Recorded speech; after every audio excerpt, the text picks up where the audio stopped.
नमस्कार दोस्तों, मैं मनमोहन मिश्र।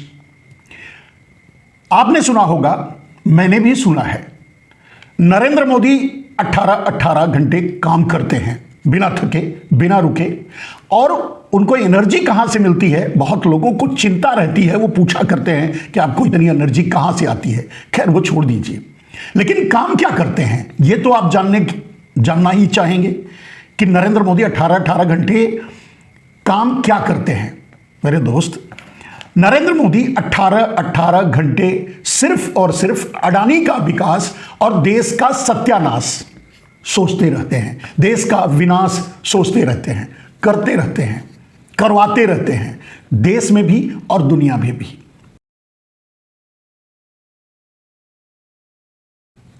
कैसे इसे समझना है तो आप एक छोटा सा उदाहरण ले लीजिए जो अभी चल रहा है, यूजीसी। नरेंद्र मोदी की साजिश है यूजीसी, यह मैं पहले ही बता चुका हूं। अब खुलासा कैसे उन्होंने इस साजिश के बारे में सोचा और इसकी संरचना की और क्यों। मेरे दोस्त, यह तो तय है कि नरेंद्र मोदी अडानी का विकास और पूरे भारत का विनाश, यानी जो आज आगे आने वाली पीढ़ी है, जो आज जेनजी है, जो आज न्यू जनरेशन है, जो आज बेरोजगार है, जो आज शिक्षा भी नहीं पा रही है, जो आज मूलभूत सुविधाओं के लिए तरस रही है, जेन जी यानी युवा पीढ़ी, उसको लेकर के उनको चिंता हुई। ये खतरा बढ़ रहा है, नरेंद्र मोदी को लगा। ये अगर मिलकर के पूरे देश का जेन जी मिलकर के अगर सड़क पे उतरा, किसानों को तो हमने मार के भगा दिया, न जाने उनके ऊपर क्या क्या आरोप लगाए। जब छात्र अलग से उतरे,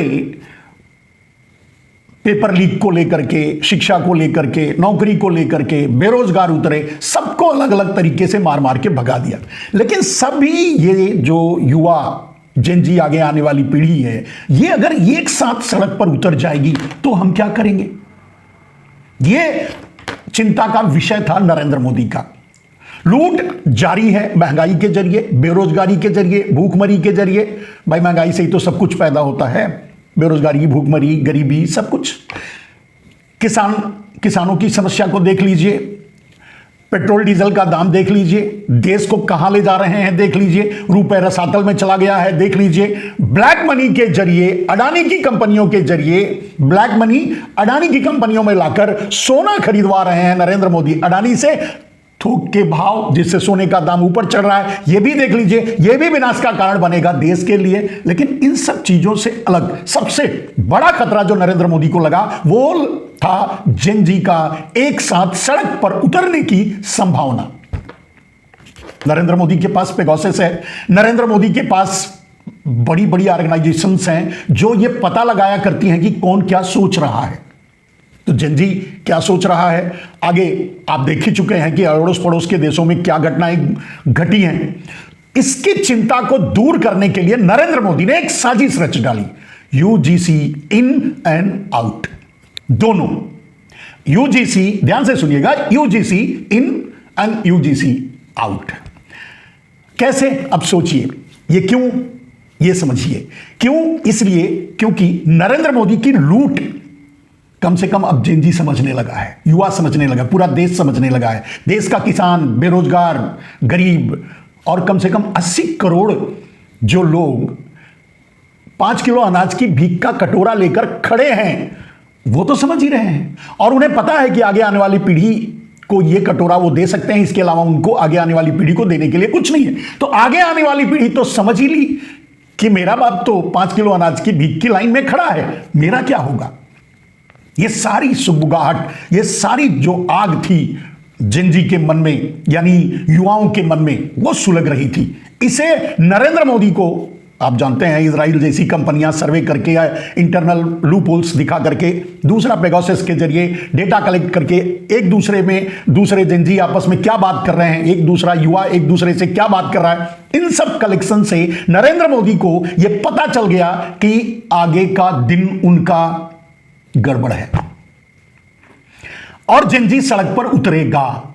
निश्चय ही उतरेगा। और कम से कम जिस तरह से नरेंद्र मोदी लूट मचा रखा है देश में, उसके खिलाफ तो जेनजी निश्चय ही सड़क पर उतरेगा, क्योंकि जेनजी को देने के लिए, इस देश को देने के लिए ना तो महंगाई कम कर सकते हैं नरेंद्र मोदी, उनके पास कोई प्लान है, ना रोजगार दे सकते हैं उसका उनके पास कोई प्लान है, किसानों के लिए कोई समाधान ला सकते हैं, ना उसका उनके पास कोई प्लान है। लोगों को मजदूर बना रहे हैं, अडानी को अमीर बना रहे हैं, देश को लूट रहे हैं, अडानी को पाट रहे हैं।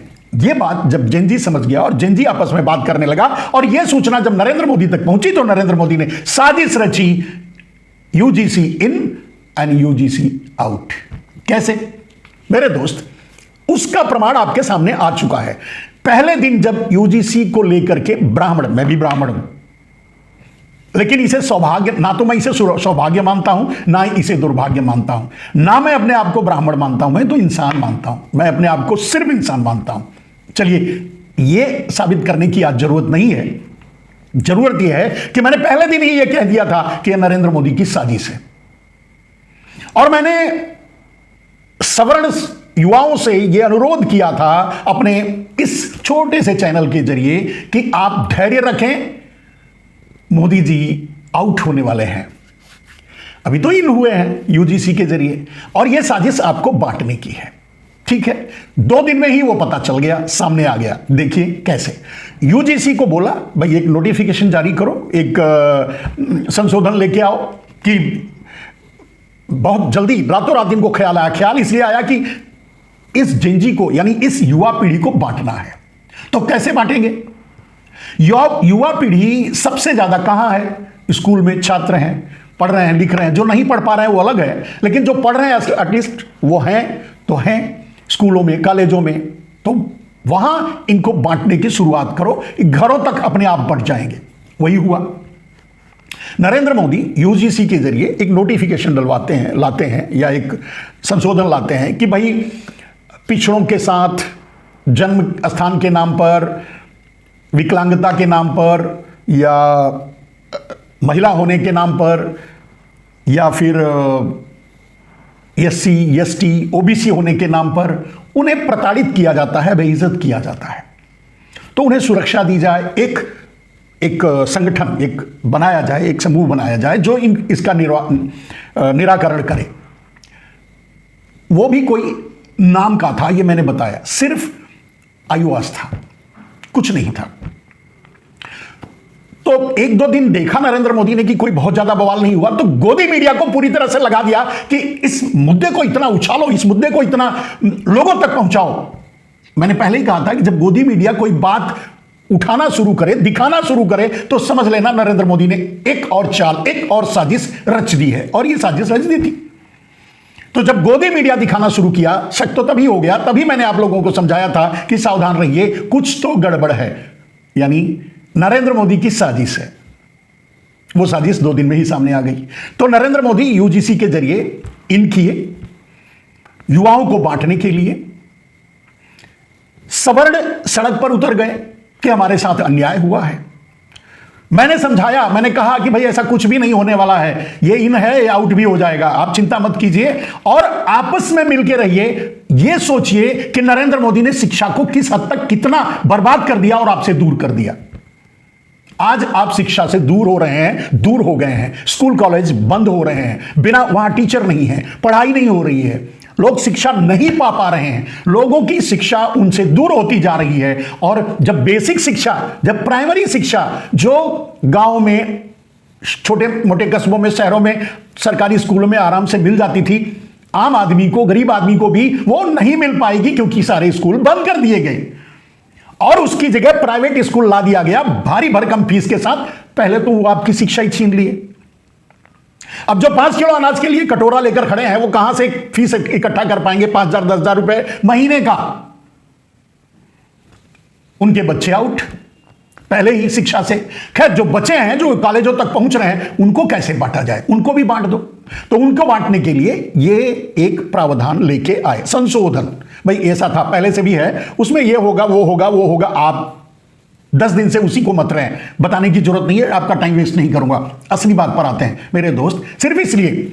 और जब अपर कास्ट वाले सवर्ण जब सड़क पर नहीं उतरे तो उन्हें उकसाया गया, उन्हें पैसे दिए गए, उन्हें घरों से खींचकर लाया गया सड़कों पर, गोदी मीडिया में दिखाया गया, गोदी मीडिया दिखा रही थी सबसे बड़ा शक, तो गोदी मीडिया में दिखाया गया, प्रिंट मीडिया जो नरेंद्र मोदी के विरोध में बात तक नहीं करती, सांस तक नहीं लेती, मेन स्ट्रीम मीडिया और गोदी मीडिया जिसे कहते हैं हम, डाबर मीडिया कहते हैं, सुपारी मीडिया कहते हैं, वो नरेंद्र मोदी के खिलाफ सवर्णों को सड़क पर उतारा। सवर्ण सड़क पर उतर गए, उन्हें तो बहाना चाहिए था, इन किए हैं तो आउट भी तो करना था, उद्देश्य तो सिर्फ बांटना था, वो पूरा करना था, उन्हें कुछ न लागू करना था और न उसे आगे ले जाना था, किसी को सुरक्षा देने की उनकी मंशा नहीं थी, सिर्फ इन और आउट से एक जनजी समुदाय यानी युवा समुदाय को बांट देना था, वो कर दिया उन्होंने। सुप्रीम कोर्ट ने उस पर रोक भी लगा दी और यही तो करना, यह होना ही था, यह भी मैं अपने वीडियो में पहले बता चुका हूं कि यही होगा। आज लाए हैं, कल रोक देंगे। दोनों काम नरेंद्र मोदी ने किया और दोनों का प्रचार नरेंद्र मोदी ने करवाया। ठीक है, सवर्णों को सड़क पे उतार दिया उस यूजीसी के संशोधन के विरोध में, उनको समझाया गया कि आपके खिलाफ है, अब उस पर रोक लगा दी गई। अब ओबीसी, एससी, एसटी सड़क पे उतर रहे हैं, उनको लगता है कि नरेंद्र मोदी ने उनके लिए अच्छा किया था और ये तो उठा लिया गया, सुप्रीम कोर्ट गलत कर रहा है। मेरे देशवासियों, अगर आप जरा भी आपके पास विवेक है तो यह समझिए कि भारत में अगर कोई साजिश करता है, अगर कोई खतरनाक चालें चलता है, अगर कोई आपको बांटना चाहता है, बांटता है, आप में विभाजन करवाता है, आपको लड़वाता है, वो अकेले एक ही एकमात्र आदमी नरेंद्र मोदी है। तो यह साजिश उनकी कामयाब हो गई। पहले सवर्ण सड़क पर उतरे, अब ओबीसी और एससी एसटी सड़क पर उतर करके विरोध कर रहा है कि उसे फिर से लागू किया जाए या जो भी है। मेरे दोस्त, नरेंद्र मोदी आपको कुछ नहीं देना चाहते, वो तो आपसे लेना चाहते हैं। आपके मां बाप और आपके परिवार के पास जो भी बचा है वो छीनना चाहते हैं और अडानी को देना चाहते हैं। मैंने कहा, पहले ही कह दिया कि नरेंद्र मोदी मात्र 18 घंटे काम, सिर्फ एक ही काम करते हैं और वो ये है कि देश से लेकर विदेश तक जहां से भी लूट हो सके, लूटा जा सके, भारत को बेचा जा सके, जो भी मिले वो अडानी को दे दो, अडानी के नाम कर दो। क्या बचा है? रोड, रेल, पोर्ट, एयरपोर्ट, कोयला, खनिज, बिजली, पानी, खाद, संयंत्र, कुछ नहीं बचा है आपके पास मेरे दोस्तों। यहां तक कि अगर आप सोचेंगे कि एक घर बनवाना है, वो भी अडानी के सीमेंट से ही बनवाओगे। यानी अडानी के हवाले पूरा देश बेच दिया नरेंद्र मोदी ने, लूट करके दे दिया नरेंद्र मोदी ने, और उसी को छुपाने के लिए, उस पर आपकी निगाह न जाए, इसके लिए यूजीसी इन और यूजीसी आउट का खेल खेला है। इसमें ना सुप्रीम कोर्ट दोषी है, ना आप और हम दोषी हैं, ना कोई वकील दोषी है, ना कोई वो कानून दोषी है। मेरे दोस्त, अगर आप समझते हैं कि यह साजिश है नरेंद्र मोदी को, तो इस साजिश को नाकाम करने का एकमात्र रास्ता है, मोदी हटाओ, देश बचाओ। मोदी को हटाओ, तभी आप साजिशों से बच पाओगे, तभी आपको, चाहे वो सवर्ण हो, तभी सवर्ण को न्याय मिलेगा, तभी ओबीसी, एससी, एसटी को भी न्याय मिलेगा। राहुल गांधी यही तो लेकर घूम रहे हैं कि कहां ओबीसी को जगह दी जा रही है, कहां एससी एसटी को जगह दी जा रही है। उनका तो धोखा दिया जा रहा है, उनको तो लूटा जा रहा है, आदिवासी से जंगल छीना जा रहा है, किसानों से जमीन छीनी जा रही है, आपसे शिक्षा छीनी जा रही है, हर आदमी से, हमारे और आपकी जो हैं आपके अभिभावक, उनकी जेबें काटी जा रही है महंगाई से। कोई ना कोई षड्यंत्र करके साजिशें रच के नरेंद्र मोदी देश को लूट रहे हैं, आपको, हमको। और जब उस लूट पर पर्दा डालने की बारी आती है तो बांटने का काम करते हैं, जैसे यूजीसी इन और यूजीसी आउट। अब एक दिन मैंने यह अनुरोध किया अपने सवर्ण भाइयों से कि आप उद्वेलित ना हो, सड़क पर ना उतरें, नरेंद्र मोदी की साजिश को समझें। आज फिर आपसे अनुरोध कर रहा हूं, दोनों, पूरे जनजी से, पूरे युवा समाज से, पूरे युवकों से, पूरे देश के आम नागरिकों से अपने बच्चों को समझाइए और बताइए एससी एसटी से, ओबीसी से, महिलाओं से, पिछड़ों से, विकलांगों, सबसे मेरी एक ही प्रार्थना है, नरेंद्र मोदी की साजिश का शिकार मत होइए। और अगर आपको आंदोलन करना है तो यूजीसी के पीछे मत पड़िए। अगर आपको आंदोलन करना है तो मोदी हटाओ, देश बचाओ का नारा लगाओ, इसके लिए आंदोलन कीजिए। अगर आपको संविधान बचाना है तो मोदी हटाओ, संविधान बचाओ का नारा लगाइए, सड़क पे उतरिए। अगर आपको लोकतंत्र बचाना है तो मोदी हटाओ, देश बचाओ, लोकतंत्र बचाओ, संविधान बचाओ का नारा लगाओ, सड़क पर उतरो। यूजीसी को भूल जाओ। कोई किसी को कुछ नहीं करेगा, कोई किसी को नहीं सताएगा अगर हर आदमी को के हाथ में काम होगा, वो एक अच्छी जिंदगी जीता रहेगा तो इस तरह का काम नहीं करेगा। तोड़फोड़, लिंचिंग या जो भी नफरत का शिकार कौन होता है? आम बच्चे जिनके पास कोई काम नहीं है, और वही मोदी के नारे भी लगाते हैं। मैं युवाओं से, देश के सभी युवाओं से अनुरोध करूंगा कि यूजीसी को भूल करके दोनों समुदाय, दोनों, तीनों, चारों, सबके सब, पूरा देश का युवा और जेनजी सड़क पर उतरे एक नारे के साथ, देश बचाने के लिए, संविधान बचाने के लिए, लोकतंत्र बचाने के लिए। आज के लिए बस इतना ही। नमस्कार।